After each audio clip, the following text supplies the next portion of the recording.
Iran, Israel మధ్య తలెత్తిన ఉద్రిక్తతల వల్ల ప్రపంచ మార్కెట్లను కుదిపేస్తున్నది.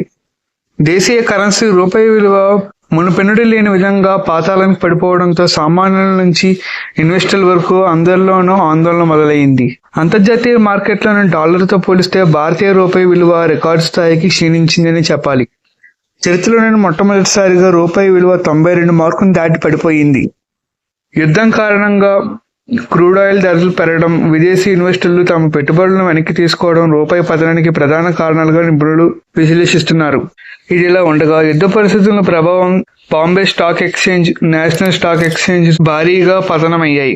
కేవలం ఒక్క రోజులోనే లావాదేవీల్లో ఇన్వెస్టర్లకు సంబంధించిన దాదాపు 9.7 లక్షల కోట్ల సంపదన తుడిచిపట్టుకుపోయిందనే చెప్పాలి. ఐటీ, బ్యాంకింగ్, ఆటోమొబైల్ రంగాల్లో షేర్లు భారీగా నష్టపోయాయి. ఇరాన్, ఇజ్రాయెల్ మధ్య యుద్ధం సంభవిస్తే ప్రపంచ సరఫరా గొలుసు అంటే గ్లోబల్ సప్లై చైన్ దెబ్బతింటుందనే భయం మార్కెట్లలో వెంటబడుతూ ఉంది. ముఖ్యంగా చమురు సంస్థకు ఆటంకం కలిగితే మాత్రం పెట్రోల్, డీజిల్ ధరలు ఆకాశాన్ని తాకుతాయి.